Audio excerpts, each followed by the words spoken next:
Go ahead and open up your Alaska Fox file, and we're going to talk a little bit about duotones in Photoshop. What you want to do with a duotone is basically reduce your image into two colors. And you might ask why you want to do this. Well, the main reason is for cost effectiveness in printing, but there are also creative reasons for doing this. But duotones can really save you a lot of money at the printer when you're doing mass prints. If you don't have to do a full color print, you can really cut back a lot on your pricing.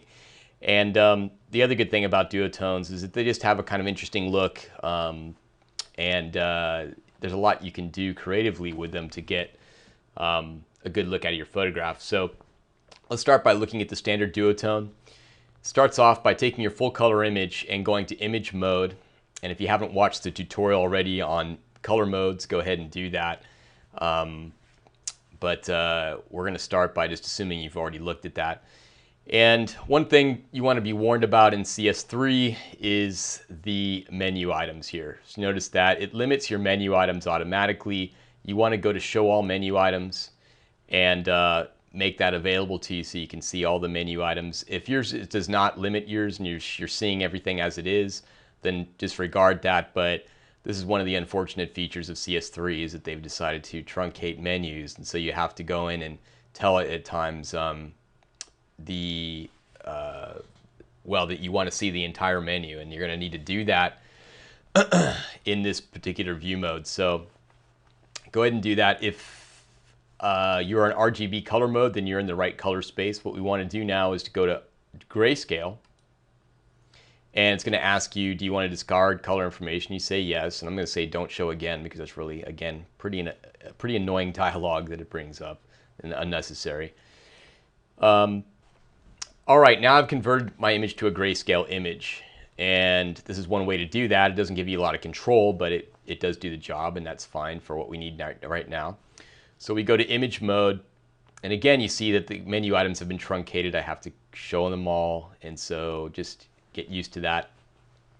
Duotone is the next option up from grayscale. You can't go directly from an RGB image into duotone, but you can go from RGB to grayscale and then grayscale to duotone. So that's what we're going to do. Once you bring up the duotone option box, you're going to have a choice between quad tone, tritone, duotone, and monotone. Monotone is what we've got right now, just black and white. If we want to add another color into the mix, we have to switch this to duotone, and then we can select the ink of our choice for the next color. So we can come up here, for example, and let's try selecting like a brownish color. Let's go down. And if you're not already in the color library for Pantone solid coated, go ahead and put yourself there. Just go ahead and choose Pantone solid coated.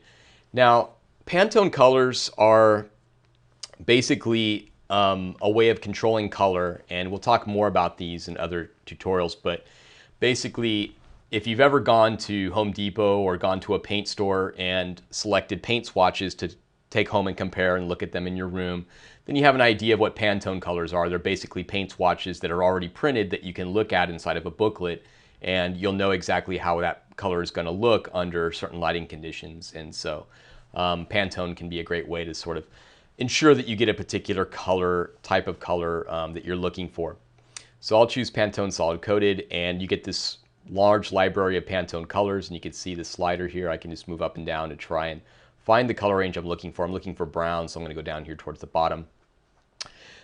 This brown will do. We'll go 75-18. Actually, let's go with a little bit more saturation. Let's try 75-17, and gives us a little bit of a warmer shade. We'll click OK to accept that.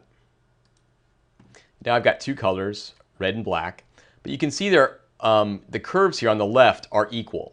They're going in the same direction, and so therefore I'm getting black on brown, and they're kind of canceling each other out. They're kind of mixing together. So if I want them to complement each other, I can assign the browns to go where the whites are instead of the black. So I can go into my curve, double click on that, and take a look at my duotone curve. Now if we reverse this, what's going to happen is I'm going to be able to take my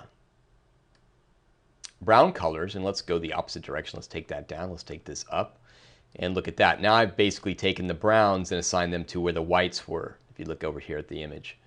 So that may be a little bit too extreme. I don't think I want to go that direction, so I'm going to go ahead and take this down. But basically what we're doing is we're reassigning color values based upon this curve. So I can basically say, for example, I want the browns to influence the whites. Here you see the gradient slider going from white to black. And so if I do that, then I would want this all the way at the top. And I'd want this all the way down so it doesn't influence the blacks. The more I put this up, the more that the browns influence the blacks. Okay, the shadow areas of the image.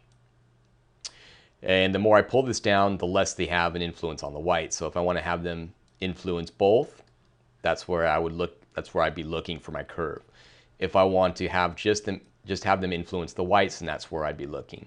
And now the blacks are controlling the shadow areas. Okay, so I'll put this sort of somewhere in between. Don't want that extra point. I'll just drag that off.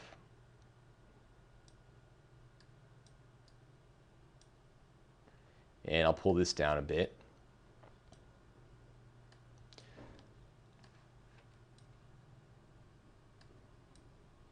All right, so there's my sepia tone, there's my duotone that I'm looking for.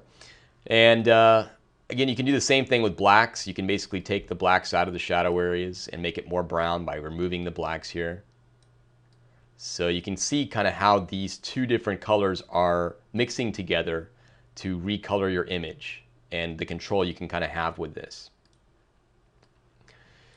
So if you're not understanding this diagonal line, just remember that just look at the gradient at the bottom if you find it confusing. The whites are over here, the midtones in the middle, and the shadows over here. So that means the shadow parts of your image are going to be controlled by this dot. The highlights are going to be controlled by this dot. The higher the number over here, the more effect that color is going to have on that particular part of the image. So that's why it looks dark when I take the blacks and I reassign them at full value to the white parts of the image. Everything becomes black. Okay. Well, that's our duotone curve. Now you can see here's what it looks like. Here's the gradient mapped out entirely. So it starts off at a kind of a light brown and then gradually fades into a dark brown and eventually to a black. And that gives us kind of a nice duotone range for this image. All right, that's one method of creating a duotone. Let's take a look at a couple others. I'm going to cancel that out. And you'll notice I'm right now in grayscale mode. And what I want to do, let me go show ball menu items again.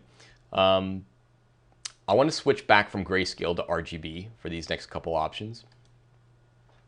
And what I'm going to do is approach this in different ways. So now I'm going to try another method of duotone, and this is with an adjustment layer. I go down to my Layers tab, and I'm going to choose, bring this up a little bit, an adjustment layer that's called Hue Saturation. And with this adjustment layer, I'm able to hit Colorize. Okay, and the Colorize option allows me to set a hue. So I can choose the color that I want, and that's represented down here by the bottom rectangle. I can switch from a red, browns, greens, blues, purples, all the colors in the spectrum. And then I modify that hue through saturation. So you can increase the number of possibilities for the colors I can choose. So the more saturated the color is, the more intense the color is. Okay? The less saturated the color, the more drab, until it becomes black and white. So let's go ahead and look for a color, see if we can find a nice shade of brown. There we go. I'm going to desaturate this a little bit so it's not so warm. There we go. And then I can lighten or darken it. And you can see all that's influencing this rectangle, but it's also influencing the photograph. And I'm able to remap the image into a duotone. Now the control is very different than you just saw with the duotone controls. We don't have the curves to help us here anymore, but we can still get a large range of possibilities with this hue saturation dialog box and the colorized checkbox. Okay, one more method for this. We'll go back to our adjustment layer. Again, we're still in RGB color mode, and we're going to try gradient map this time.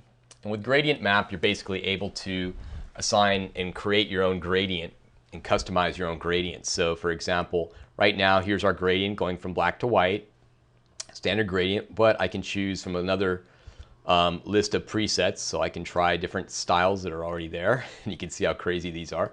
So these aren't really working out too well. I'm going to go back to the standard black and white gradient, and I'll do a custom version of this myself. So I'm going to double click, and that brings up the gradient editor. Okay, I just double click there on the gradient slider. And now I can customize my own gradient with the gradient editor. So I can come in and say, for example, let's reassign the black color up here at the top by double clicking. And let's bring up a color. Oh, sorry, my bad. Bottom. The top part has to do with transparency. The bottom part is the color picker. So let's do that. So I'm going to take what is now black, and let's make it kind of a dark brown instead. Come over here, choose a dark shade of brown. And there's results. Now we got a brown to white gradient. Okay. If you want to try a gold version, we can change the white to gold. See what that looks like. Now we've got a totally different type of duotone. If you want to add, make this a tritone, we can do that as well. We can click anywhere down here on the bottom part of the gradient bar and assign a whole new color to the mix. And I'll make this one kind of an orange color.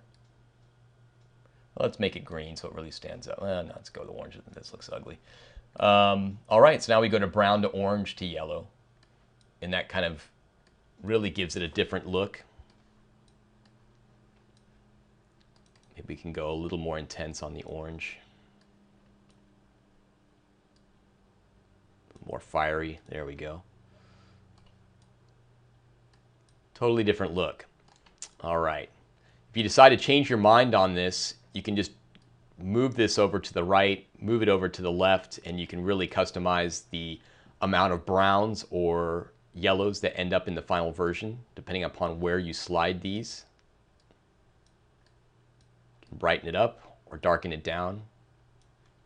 So again, you get a lot of custom control here.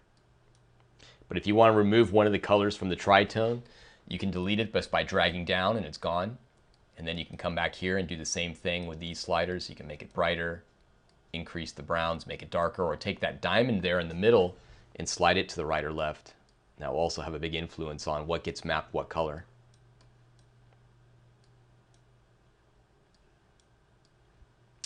All right, so you can see some of the possibilities there with creating gradients. There's a lot of options at your disposal.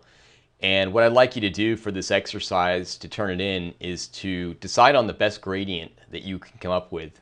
You have to pick one of these three. You can choose the gradient map method, you can choose the hue saturation method, or you can change and just use the standard duotone mode here by going to grayscale duotone. So give me the best gradient you can, or best duotone that you can come up with, and turn that in as is. It doesn't have to match mine. Yours doesn't have to be brown and gold like this. You can choose whatever color you want. But save that as a Photoshop file and turn it in, and just leave the name as Alaska Fox. We'll see you in the next one.